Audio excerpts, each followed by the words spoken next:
இன்றுடன் செங்கோட்டையன் விதித்த இந்த கெடு என்பது முடிவடைகிறது. அண்ணாவுடைய மேற்கோளையும் சுட்டிக்காட்டியிருக்கிறார். எப்படி பார்க்குறீங்க? என்ன நடக்கும்? அடுத்து செங்கோட்டையன் அடுத்த மூவ் எப்படியாக இருக்கும்? கட்சி ஒன்றுபட வேண்டும் என்று குரல் கொடுப்பது தவறில்லை.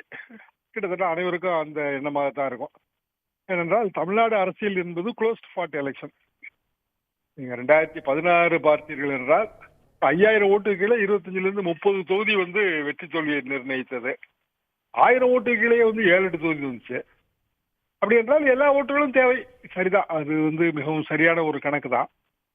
ஆனால் சிக்கல் என்னவென்றால் எடப்பாடி பழனிசாமி அதற்கு தயாராக இல்லை என்பதுதான்.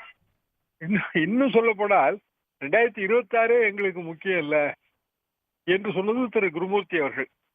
அப்படி என்றால் எடப்பாடி பழனிசாமி தான் முதலமைச்சர் வேட்பாளர் என்று சொல்லிவிட்டோமே தவிர அதற்காக நாங்கள் பணியாற்ற வேண்டிய கட்டாயம் இல்லை என்று பாரதிய ஜனதா சொல்வதாகத்தான் நாம் எடுத்துக்கொள்ள வேண்டும்.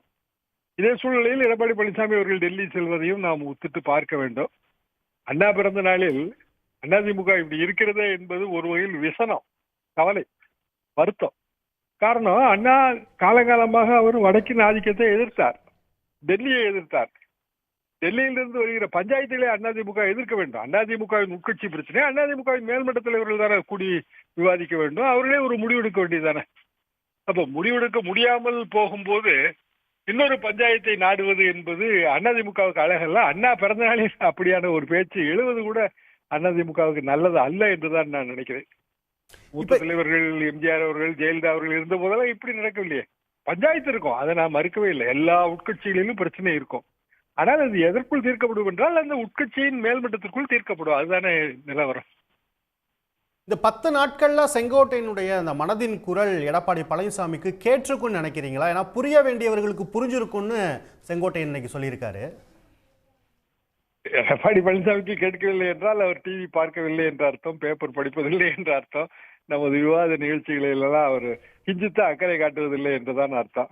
சொல்லப்போனால் விவாத நிகழ்ச்சிகளில் அதிமுகவை சேர்ந்த அதிகாரப்பூர்வமான பேச்சாளர்கள் கலந்து கொள்வதை நிறுத்தியே எவ்வளவோ நாட்கள் ஆகிவிட்டன, மாத கணக்கில் ஆகிவிட்டது.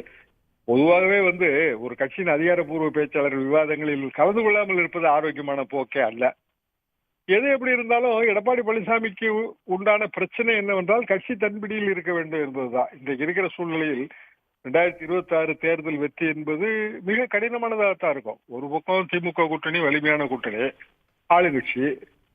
மறுபக்கம் விஜய் அவர்கள் யாருடைய ஓட்டை பிரிக்க போகிறார், எந்த அளவுக்கு ஓட்டு வாங்க போகிறார், இதெல்லாமே நாம் யூகம்தான். காரணம் அவர் ஃப்ரெஷ், புதிதாக வருகிறார். குரூடு ஓட் பேங்க்னு எதுவும் கிடையாது.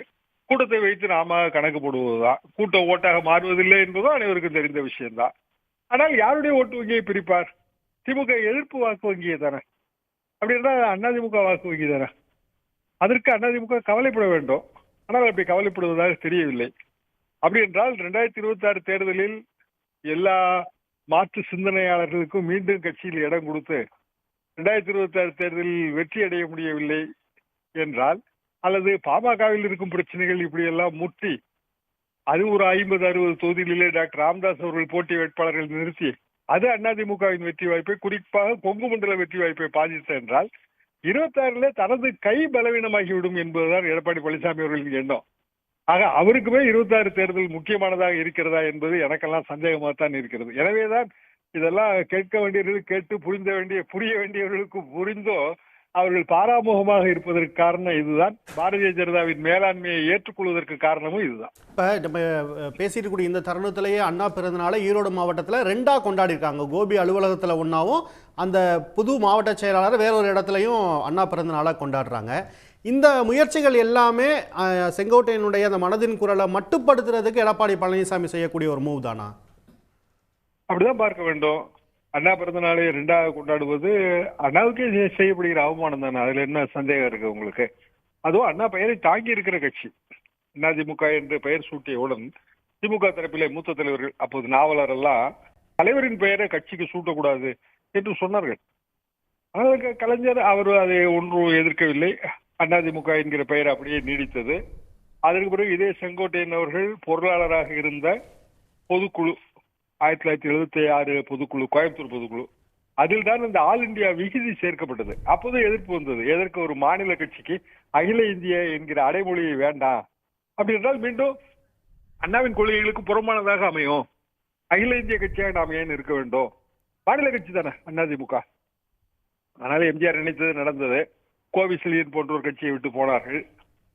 அதற்கு பிறகு அதிமுக என்கிற பெயர் இருக்கிறது, அகில இந்திய அதிமுக என்கிற பெயர். இப்போது மீண்டும் அகில இந்திய பஞ்சாயத்துக்கு தான் அவர்களும் செல்கிறார்கள். ஒட்டுமொத்தத்திலே அண்ணாவின் பிறந்த நாளை 2ஆக கொண்டாடுவதே ஒரு வகையில் அதிமுக என்கிற கட்சிக்கு அது அழகல்ல, நல்லதல்ல. நன்றி திரு தராசியம். அண்ணா பிறந்த நாள் கொண்டாட்டம்ங்கிறது எப்படிப்பட்ட ஒரு தாக்கத்தை அந்த கட்சியில் ஏற்படுத்துங்கிறத சொல்லியிருக்கீங்க. உங்களுடைய தற்போதைய பார்வைக்கு நன்றி திரு தராசியம். உடனுக்குடன் செய்திகளை தெரிந்து கொள்ள சன் நியூஸ் பெல் ஐகானை கிளிக் பண்ணுங்க.